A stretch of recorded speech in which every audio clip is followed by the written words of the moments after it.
June 5, 1944. Above the cold waters of the English Channel, the night hummed with quiet purpose. Low clouds drifted beneath the wings of British and American bombers, their engines muted by the wind. But trailing beneath them were no bombs. Instead, long silver balloons and paper strips shimmered in the moonlight, thousands of them, glinting like rain. Inside German radar stations along the coast of Pas-de-Calais, operators stared at glowing screens. A vast armada seemed to be approaching from the northwest, hundreds of contacts forming a crescent across the channel. Telephones rang. Reports poured in. To every observer, it looked like the invasion had begun. The truth, however, was something no one had anticipated. Those fleets on the radar weren't ships at all. They were illusions, born of science, deception, and desperation. The Allies had turned balloons into weapons, paper into ghosts, and air itself into camouflage. As midnight approached, the German command scrambled its forces toward shadows, unaware that the real invasion fleet, the largest in human history, was crossing the channel in near silence, hidden beneath a storm of radar ghosts. By the spring of 1944, Europe stood at a breaking point. The German Reich still controlled most of the continent, but its edges were crumbling. In Italy, Allied troops were grinding northward. In the east, the Red Army was pushing toward Poland with unstoppable force. And in the west, across the English Channel, the largest invasion force in human history was gathering, a secret known only by the name Operation Overlord. The stakes could not have been higher. If the Allies succeeded, the war in Europe could end within a year. If they failed, it would prolong the conflict indefinitely, giving Germany time to regroup, fortify, and strike back. Every general involved understood one truth. Victory depended not just on strength, but on secrecy. For months, British and American intelligence had monitored Germany's coastal defenses. Hitler's Atlantic Wall stretched from Norway to southern France, an endless line of bunkers, artillery, and minefields. Yet within that vast barrier, there was one place the Germans considered most vulnerable, Pas-de-Calais, the narrowest point of the channel, only 20 miles from England. Logic dictated that any invasion would come there. Hitler himself had reinforced that belief, ordering the majority of panzer divisions and air defenses to remain near Calais at all costs. But logic, the Allies decided, could be their greatest weapon. If they could convince Germany that the invasion was coming to Calais, they could open the real door somewhere else, in Normandy, a quieter, less fortified region hundreds of kilometers to the southwest. The entire invasion plan would rest on one principle: deception. Germany's radar network was the first obstacle. Known as the Kammhuber Line, it was one of the most advanced air defense systems in the world. Stretching across the French and Belgian coasts, it connected a chain of radar stations, searchlights, and night fighter bases. Any large formation crossing the channel could be detected hours in advance. To the Allies, this was a terrifying thought. Their entire invasion fleet, hundreds of ships and thousands of aircraft, could be seen before a single soldier reached shore. Defeating radar required imagination, not brute force. Scientists and intelligence officers from both Britain and America gathered in secrecy to find a way to make their movements invisible, or better yet, to make them appear somewhere else. Their solution would become one of the most brilliant and least known weapons of the Second World War: deception by electromagnetic illusion. By 1944, both sides understood the power of radar. German Freya and Würzburg systems could track bombers up to 100 miles away. Allied scientists, including those at the Telecommunications Research Establishment in Malvern, knew that these systems relied on radio waves bouncing off metal. If the Allies could manipulate those reflections, by scattering thousands of tiny reflective strips or sending up decoys, they could create entire phantom fleets.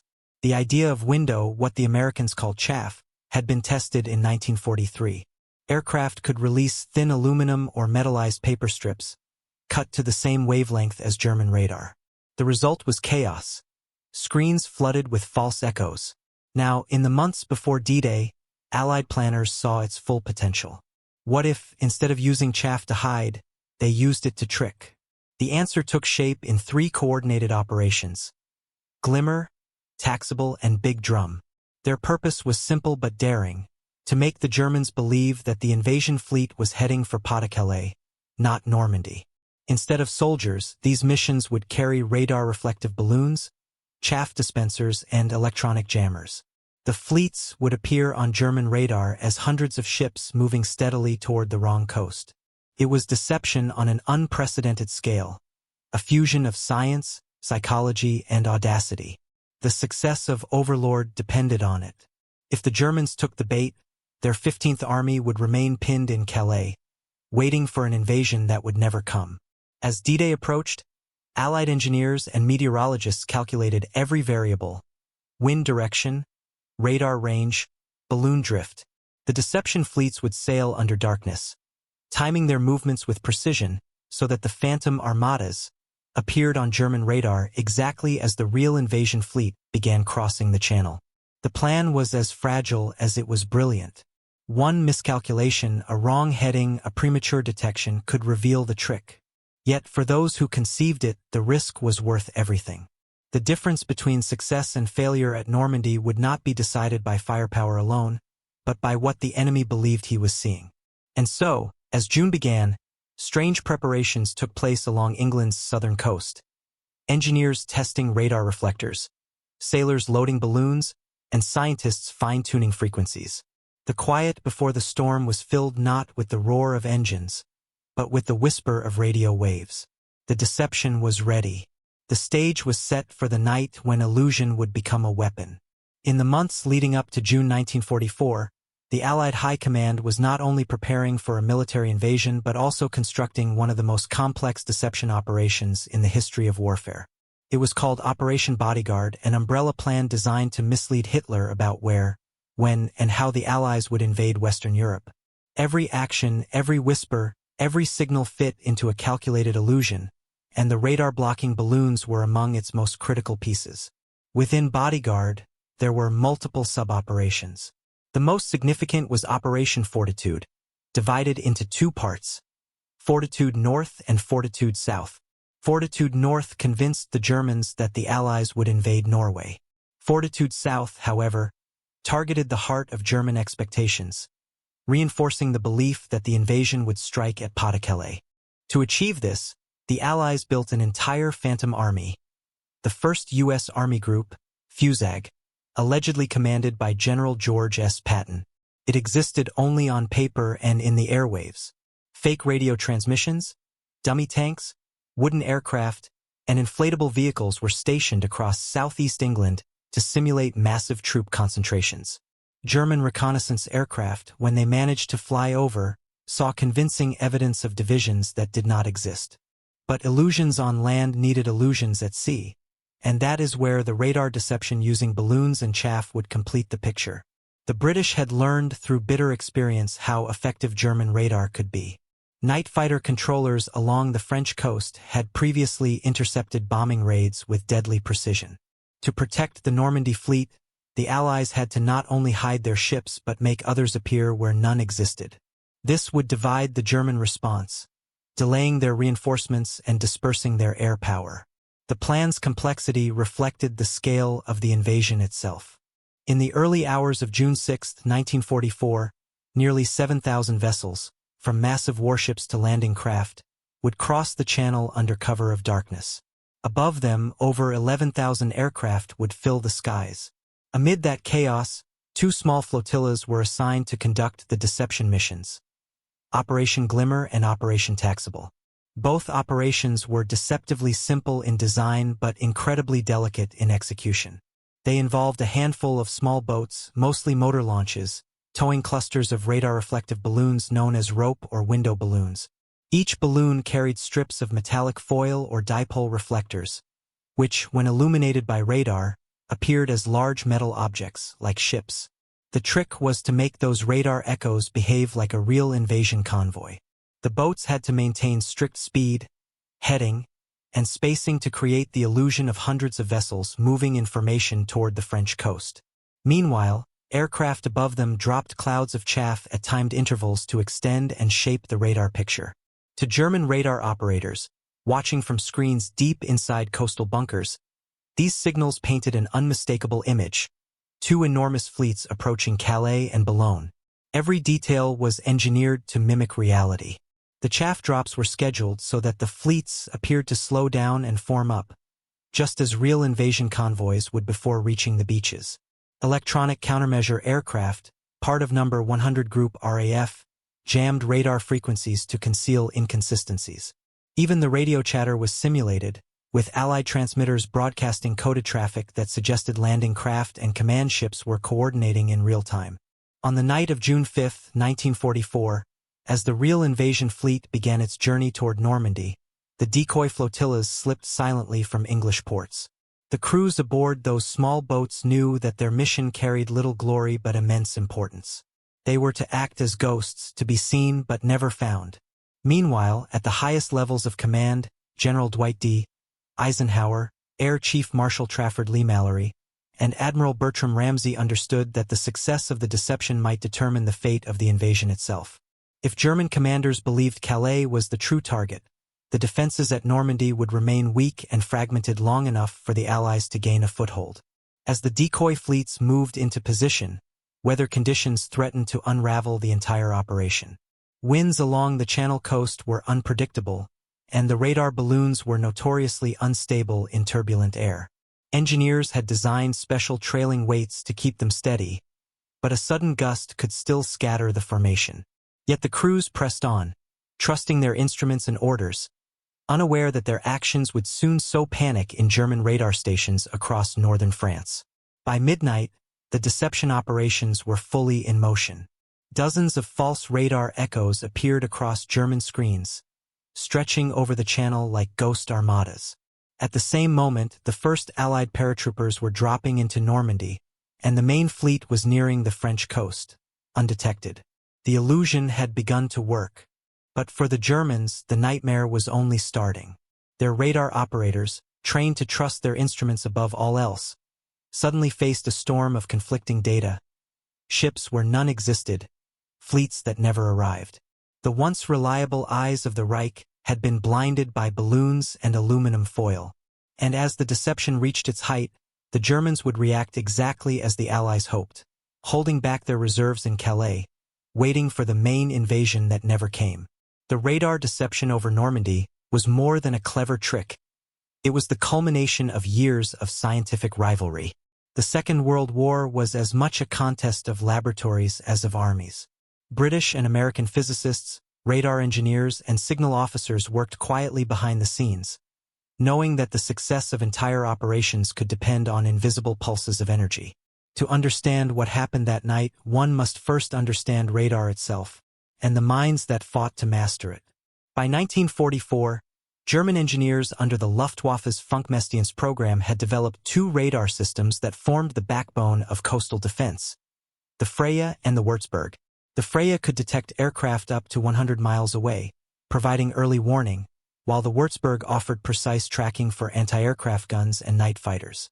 Together, they created a layered shield along the French coast, giving German commanders real-time awareness of the skies and seas. But radar, though powerful, had one weakness: it could be deceived. It saw only reflections, not objects. Anything that could reflect radio waves in a similar way, even balloons carrying foil, could appear as a solid target.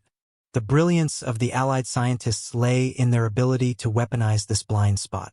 At the Telecommunications Research Establishment in Malvern, British engineers such as R.V. Jones and Alan Hodgkin worked closely with American teams to perfect the use of window or chaff.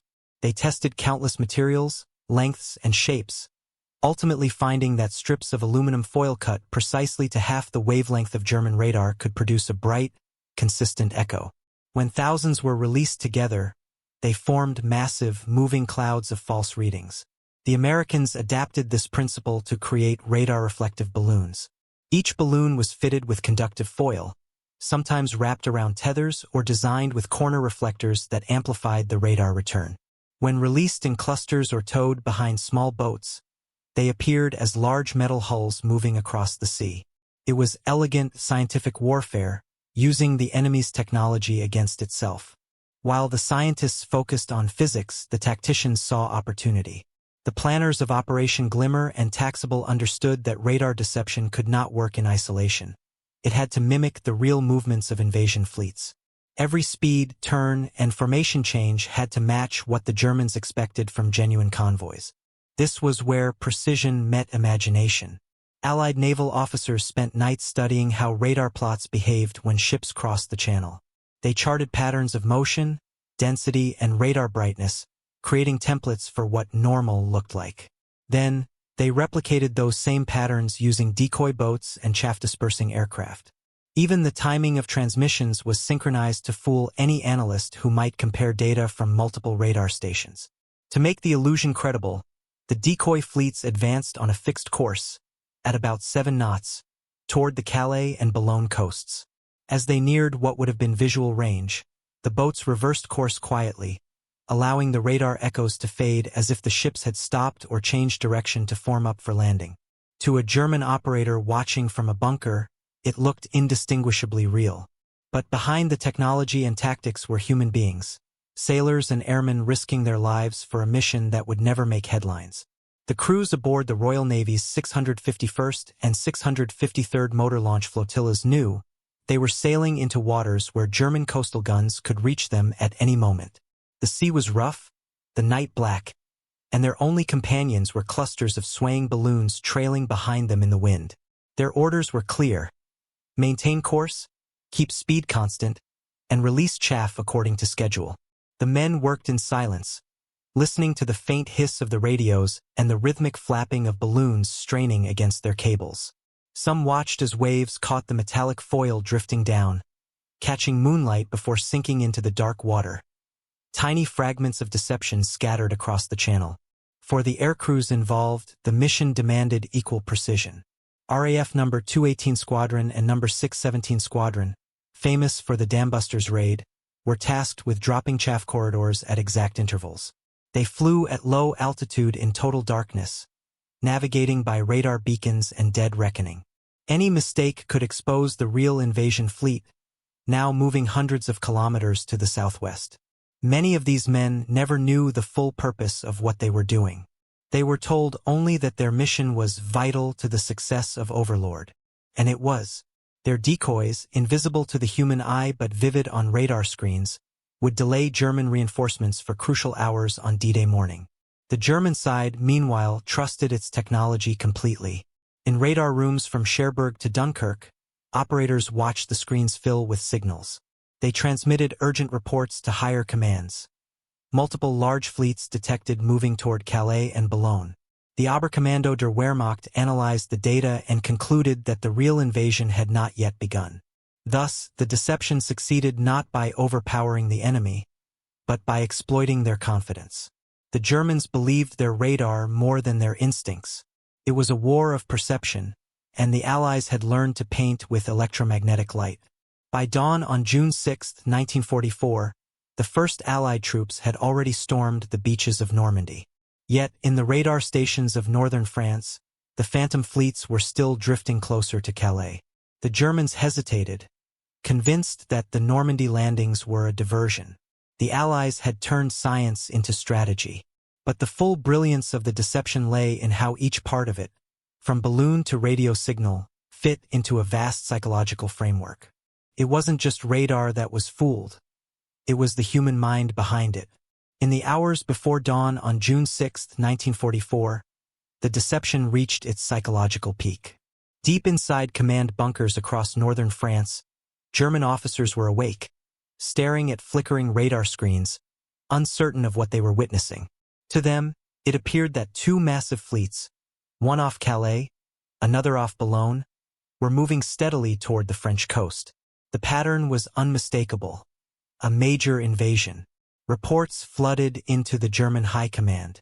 Each radar station, from Cap Grisnez to Le Touquet, confirmed what the others saw.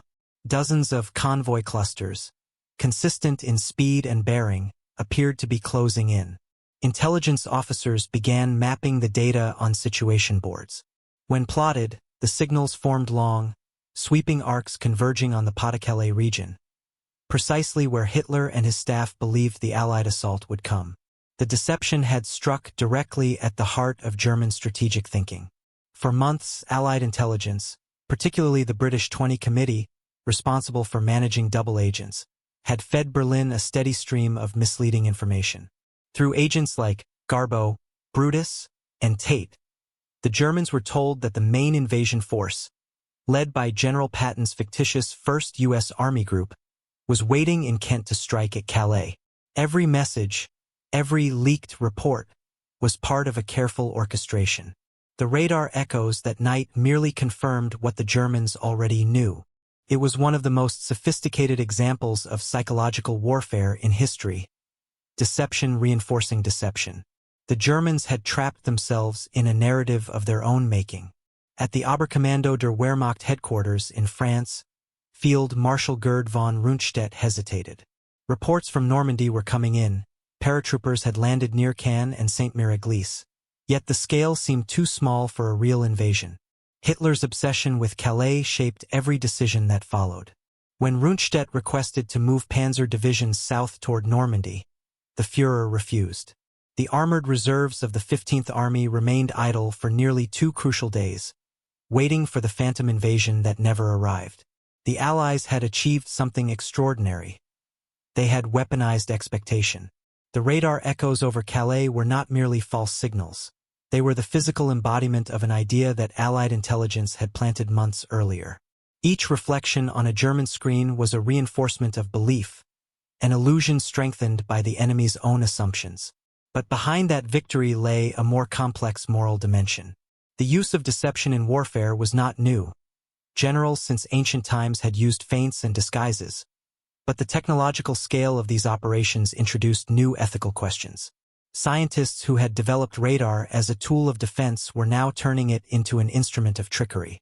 Some of them, particularly among the British research community, wrestled with the implications. Was manipulating the enemy's perception a legitimate form of warfare? Or was it something that blurred the line between strategy and deceit? For men like R.V. Jones, who had spent years in the Battle of the Beams, the secret war of radar and counter-radar, the answer was pragmatic. Every false signal that diverted German fire or delayed reinforcements meant fewer Allied lives lost on the beaches.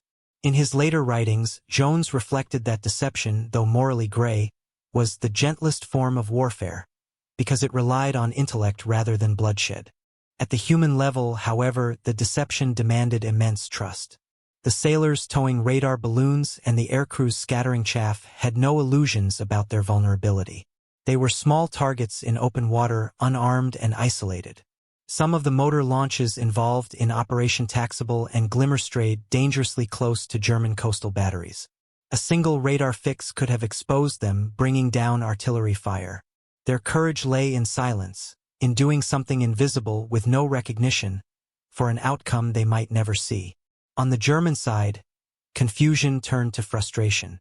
Radar operators, once considered the elite of the Luftwaffe's defensive network, found themselves doubting their instruments for the first time. Some suspected malfunctions.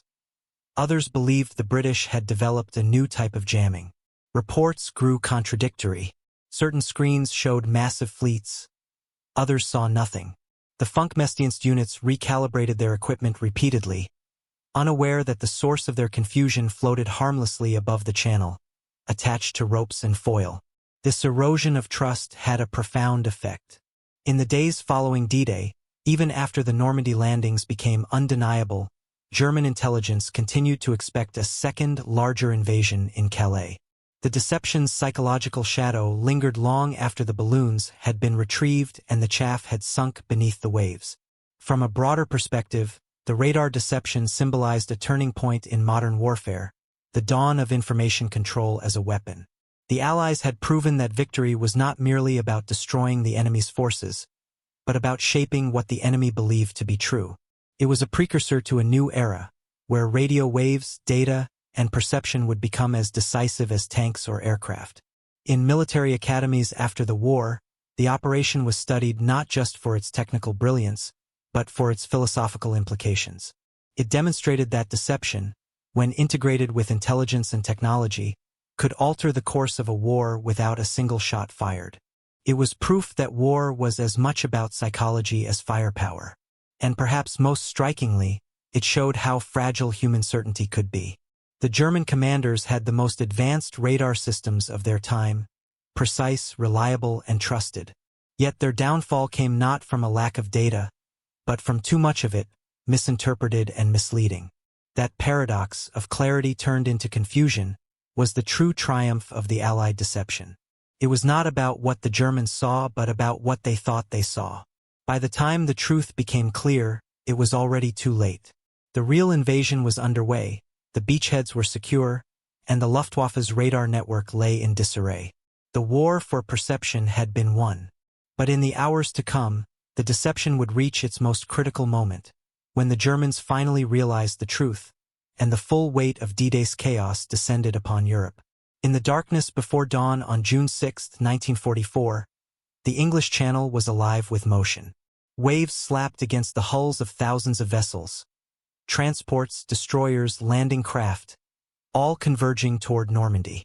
Above them, aircraft engines droned in endless streams, carrying paratroopers and bomb loads into the French countryside. To those aboard, the sea seemed endless, filled with uncertainty and the faint glimmer of distant lightning. But what few among them knew was that, only 100 miles away, an invisible battle was unfolding. A war fought not with bullets, but with echoes. Inside German radar stations from Calais to Cherbourg, operators hunched over glowing cathode screens, their faces lit by pale green light. Lines flickered, dots appeared and vanished. The air was tense, filled with static and murmured reports. For them, this night was supposed to be routine. Then the first clusters of reflections appeared, long, dense formations moving northeast to southwest. The time was 0030 hours. Large fleet approaching Boulogne, another near Calais, one operator reported. The signals were strong, steady, unmistakable. Each echo represented what appeared to be a ship. Dozens became hundreds. The operators' voices rose as they plotted the returns. Their instruments told a single, undeniable truth. The invasion had begun, but not where it really was. The deception fleets, Operation Glimmer and Operation Taxable, were performing perfectly. Tiny motor launches, towing their radar-reflective balloons, crawled across the water at a precise 7 knots. Their crews released the thin metallic chaff, into the air at timed intervals, while RAF bombers extended the illusion overhead. On radar, the scene looked authentic. 2 full-scale naval convoys closing in on the French coast. As the night deepened, the false echoes grew stronger. The chaff clouds multiplied, creating ghost formations that seemed to stretch for miles. German radar operators at Cap Gris and Boulogne began transmitting frantic updates to the Oberkommando der Wehrmacht. At 0130 hours, coastal artillery units near Calais were placed on alert. Spotlights were readied. Crews stood by their guns, peering into the black horizon. But there was nothing to see. Only the steady pulse of radar screens insisting that ships were out there, moving ever closer. Meanwhile, in Normandy, the true invasion had already begun. Allied gliders had landed behind the beaches. Paratroopers of the 101st and 82nd Airborne Divisions, along with the British 6th Airborne, were fighting to seize bridges and disrupt communications. Offshore, the real invasion fleet, over 5,000 vessels strong, approached the coast undetected. The German High Command, however, remained convinced that the Normandy landings were a diversion. Radar evidence pointed elsewhere. Reports from the Luftwaffe's radar stations described massive concentrations of ships heading toward Calais. Even the Luftflotte 3 commander, General Hugo Spurl, believed it. He ordered reconnaissance flights over the Pas-de-Calais sector, searching for the fleet. The pilots found nothing but empty sea. Yet the radar still insisted it was there. This was the moment the deception achieved its purpose, the moment when the illusion became more powerful than observation. By 0300 hours, German command centers were paralyzed by contradiction. Radar showed one truth. The horizon showed another. Some officers demanded immediate action, to release the Panzer Division stationed near Calais. Others warned against it, fearing the Normandy attack was merely bait. In the confusion, orders stalled. Messages were sent, withdrawn, and reissued. At 0400 hours, when the first Allied bombardments lit the sky over Normandy, Hitler was still asleep in his mountain retreat at Berchtesgaden. None of his generals dared wake him. Without his authorization, the armored divisions remained frozen in place. Back in the radar bunkers, disbelief was turning to desperation. The false fleets had reached the range at which landing craft would normally deploy. Operators at Cap d'Alprec and Wissant reported echoes fading and reappearing, the classic radar signature of vessels slowing down to prepare for assault. Commanders ordered coastal guns to open fire on the incoming convoys. Shells exploded across empty water. At sea, the crews of the Deception flotillas heard distant gunfire. They altered course slightly, continuing to release chaff to sustain the illusion. The radar reflectors behind them swayed violently in the wind, giving the appearance of erratic movement, further confusing German analysts. It was now 0500 hours. The sun was beginning to rise over the channel. The first light of day revealed the enormity of the Allied armada off Normandy, a sight that, for the Germans, came too late. In Calais, General Hans von Salmuth, commander of the 15th Army, refused to redeploy his divisions southward. "The main invasion will come here," he insisted. "Normandy is a diversion." That single assumption, rooted in months of Allied psychological conditioning, would cost the Germans the war in the West. By 0600 hours, the illusion began to fade. The chaff clouds dispersed, the radar echoes weakened. German operators, realizing the signals were vanishing without trace, reported, "Contact lost." Confusion turned to disbelief. Had the enemy withdrawn? Was it a feint? The truth dawned slowly, painfully. There had been no fleet. The entire invasion radar plot, the hundreds of ships, the Grand Armada off Calais, had been nothing more than reflections of foil and balloons. But by the time that realization reached higher command, the Allies were already ashore at Utah, Omaha, Gold, Juno, and Sword beaches. The beachheads were secure, and German reinforcements were hours too late. The Deception had done its job. It had bought time, the most precious commodity of war. That morning, while the world's attention focused on the soldiers storming Normandy, few knew that in the skies and seas above the channel, an invisible victory had already been won. The turning point had not come through a single battle, but through 1,000 invisible ripples, through science, planning, and illusion. Yet as dawn broke over a burning France, the full cost of this success, and its deeper meaning, was only beginning to unfold. By sunrise on June 6, 1944, the channel lay divided between two realities, one that existed, and one that had never been real. The German radar screens that had glowed so confidently hours earlier were now filled with silence. The phantom fleets, once so distinct, had vanished without trace. Yet the damage they caused was not to ships or men, but to belief. The Deception had hollowed out the Wehrmacht's perception of the battlefield. At 0700 hours, as the full scale of the Normandy landings became undeniable, conflicting reports still flooded into the headquarters of Army Group B, commanded by Field Marshal Erwin Rommel. His staff tried to make sense of it. Hundreds of vessels detected during the night off Calais, now gone. Massive landings confirmed at Normandy.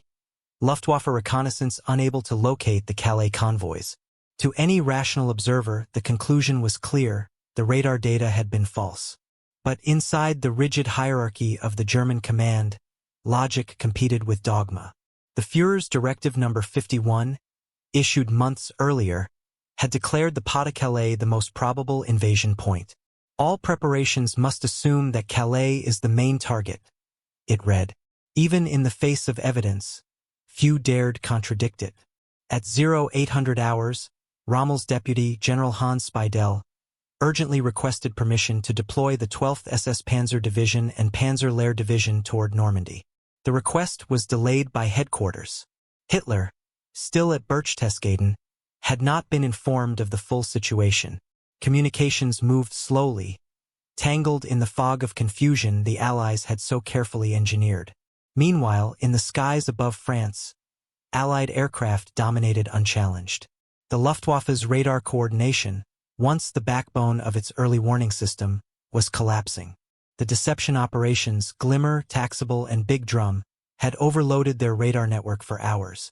Operators had spent the night chasing ghosts, misinterpreting echoes, and recalibrating their instruments. When the real Allied aircraft appeared, the screens were already cluttered with residual noise from chaff clouds drifting on the wind. At Cherbourg, radar technicians switched frequencies repeatedly, attempting to isolate genuine targets. Instead, they found confusion everywhere. The Würzburg systems displayed flickering dots that vanished and reappeared unpredictably. Even the short-range coastal sets produced erratic readings. What no one realized was that millions of metallic strips, the remains of window dropped during the deception, were still floating through the atmosphere, reflecting and refracting radar beams in every direction. To the Germans, it seemed as though the sky itself had turned against them. By midday, when Hitler was finally briefed, the damage was irreversible. His staff officers presented conflicting interpretations. Some insisted that the main invasion was underway in Normandy. Others argued it was only a diversion. Hitler chose to believe the latter. "The decisive attack will come at Calais," he declared. "We must wait." That decision sealed the fate of the Reich's Western Front. For 2 days, the powerful 15th Army, with nearly 150,000 men and over 1,000 armored vehicles, remained immobilized along the Calais coast, staring across the channel at an enemy that did not exist. The phantom fleets had disappeared, but their psychological echo endured. German intelligence officers, convinced by weeks of Allied misinformation, reported that the Allies would launch a second blow once the first assault had drawn their defenses south. In reality, the second blow never came. The real invasion was already expanding inland. Allied forces had captured beachheads across 5 sectors and were linking them together under cover of overwhelming air power. Each hour that passed without German reinforcements strengthened the Allied hold. The deception had succeeded beyond expectation. It had not merely distracted the enemy, it had paralyzed his will to act. Inside the radar command center at St. Ingelvert, a senior Luftwaffe officer named Major Werner Tauber recorded in his logbook persistent echoes from the northwest during the night. No visual confirmation, believed to be false returns or interference. It was a terse entry, but behind it lay the collapse of a system once thought infallible. For years, the German war machine had prided itself on technological superiority. Now, it had been undone by the very technology it trusted most. By the evening of June 6th, Allied aircraft had complete freedom over the channel. German night fighters, scrambled too late and guided by unreliable radar, intercepted nothing. On the beaches, the Allied foothold deepened. The deception operations were formally concluded that night, their crews returning to England after nearly 24 hours at sea. Many had no idea how profoundly their mission had shaped the day's events. When reports of the operation reached Allied command, General Eisenhower's staff noted the results with quiet satisfaction. The German 15th Army had remained inactive for nearly 48 hours. Rommel's armored reserves were committed too late to change the outcome. The deception had bought the invasion time, and time in war was everything. As dusk fell over northern France, the channel reflected the last light of day. The foil that had once filled the sky now drifted on the water, glittering faintly like a field of stars. To those who knew the truth, it was a strange sight, beauty born from manipulation. But the illusion's legacy extended far beyond that single morning. The success of the radar deception would forever change how wars were fought. It proved that mastery over perception, over what the enemy believed to be true, could shape the outcome of battles more decisively than any bomb or bullet. In those first 48 hours after D-Day, the Wehrmacht's confusion was complete. Orders contradicted orders. Panzer divisions moved too late.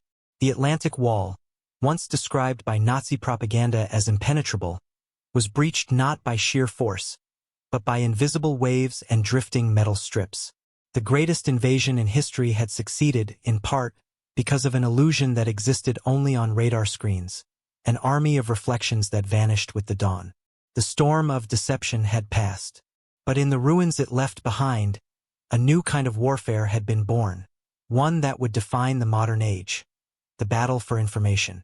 By the evening of June 6, 1944, the full scope of the Normandy invasion was becoming clear. Allied troops had secured multiple beachheads, yet the German command remained paralyzed. The radar deception, Operations Glimmer and Taxable, had done more than mislead. It had immobilized an entire army. The 15th Army, stationed near Pas-de-Calais, was perhaps the greatest beneficiary of Allied planning. Nearly 150,000 men, hundreds of tanks, and thousands of artillery pieces remained idle, poised for an attack that never came. Orders to redeploy these forces southward toward Normandy were delayed repeatedly, blocked by Hitler's insistence that Calais was the primary target. Even Rommel, commander of Army Group B, recognized the danger but lacked the authority to override the Führer's directives. On the ground, the Allies exploited every hour of this inaction.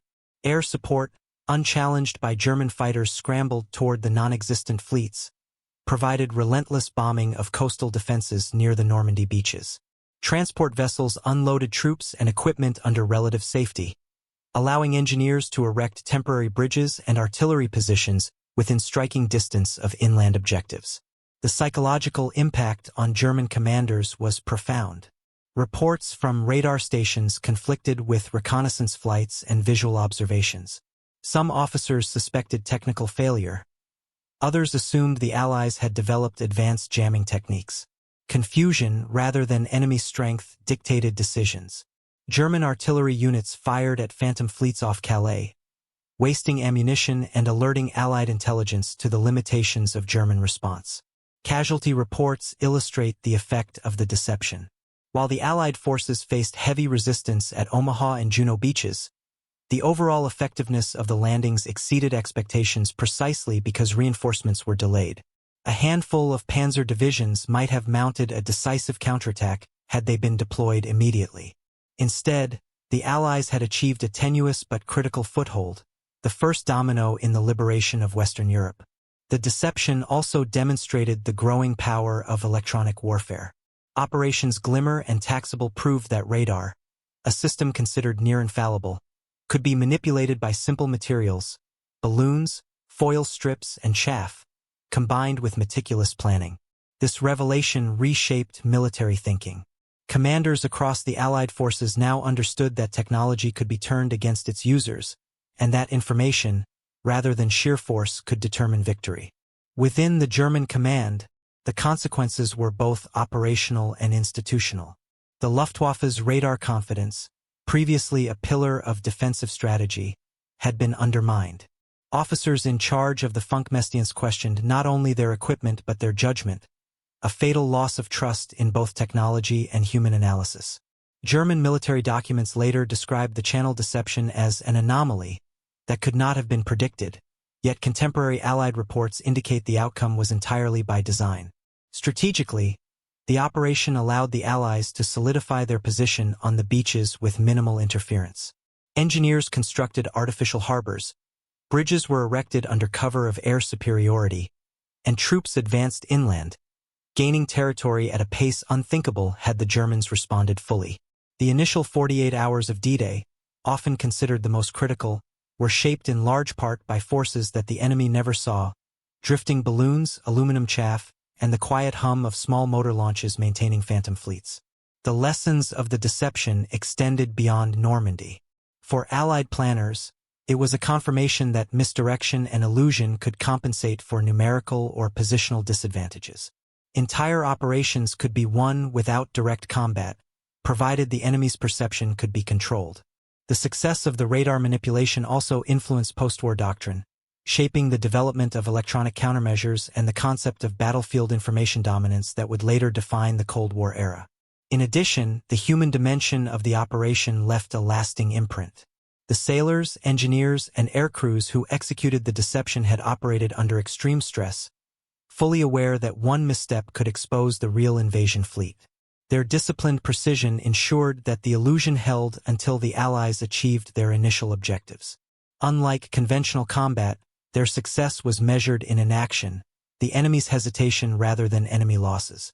By the second day after D-Day, the consequences were unmistakable.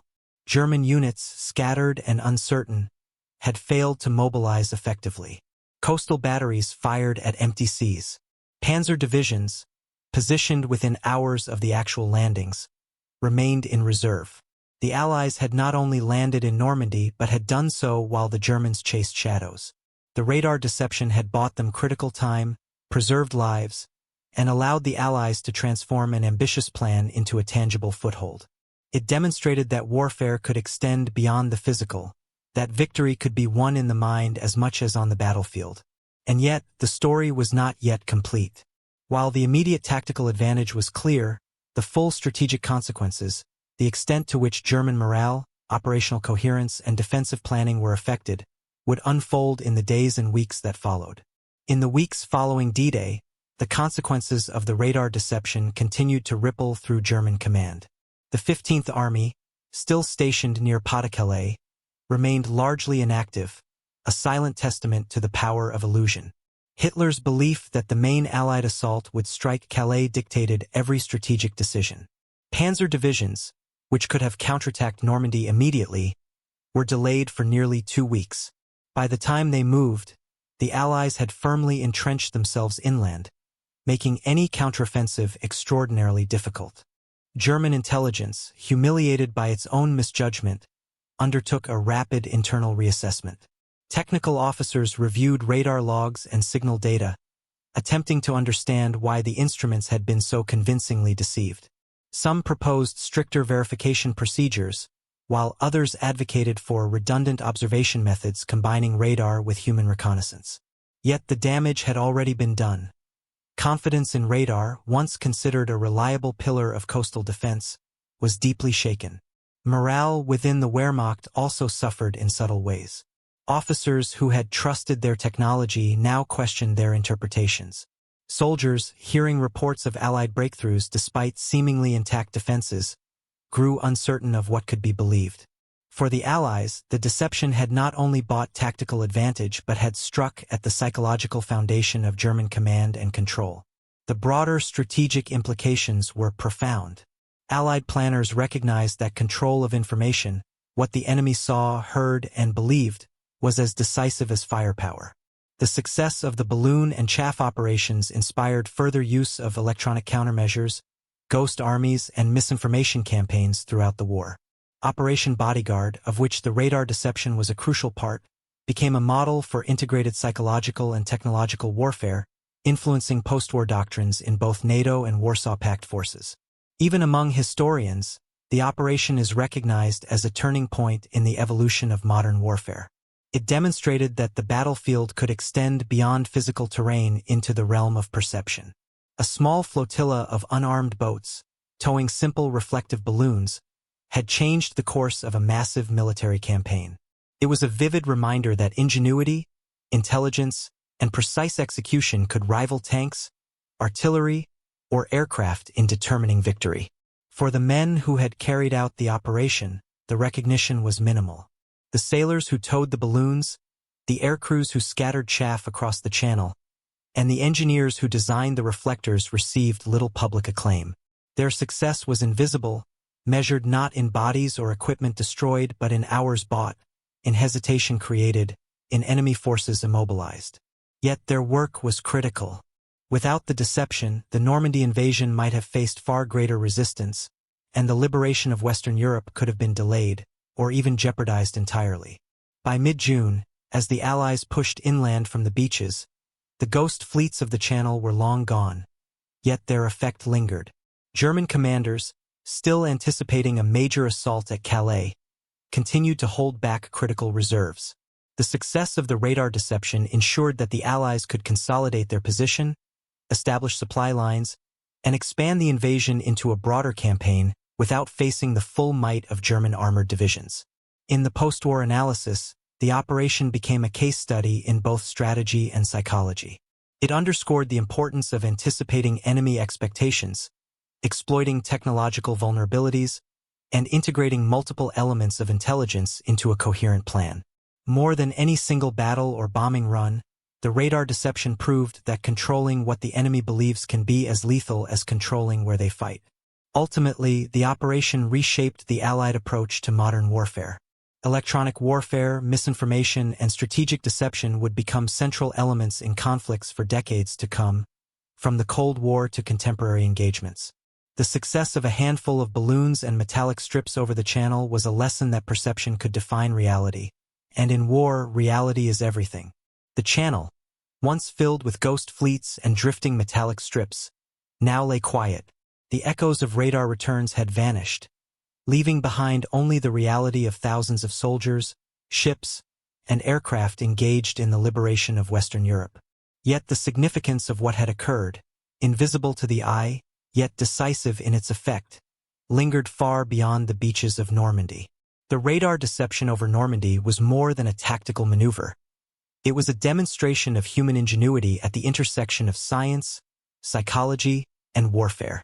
A small flotilla of boats, balloons, and strips of foil had reshaped the battlefield without firing a shot. It illustrated a fundamental truth of war. Victory is not achieved solely through strength, but through the mastery of perception. By controlling what the enemy believed, the Allies had turned expectation into an instrument of strategy, bending reality to their design. Technologically, the operation marked the dawn of a new era. Radar, once a tool of defense and detection, became a medium for illusion. Electronic countermeasures and the manipulation of signals would evolve into essential elements of military doctrine, influencing conflicts for generations. The lessons of that night, of precision, coordination, and the subtle power of information, remain a blueprint for modern operations where knowledge, deception, and timing can outweigh brute force. Yet the human dimension remains perhaps the most remarkable. The sailors, engineers, and air crews who executed the operation risked their lives with no recognition, knowing that their success would be invisible. Their courage lay in silence and in trust, in understanding that small, precise actions could shape outcomes far larger than themselves. Ultimately, the radar deception over Normandy reminds us that war is as much a contest of minds as of machines. It is a story of intellect, daring, and creativity triumphing over certainty and fear. In the quiet after the invasion, when the channel returned to normal, the Allies had proven that the most powerful weapon is often invisible, carried not in the strength of arms, but in the clarity of thought and the courage to act upon it. In the end, the balloons and foil strips were gone, but the lesson endured. Control perception and you control the battle.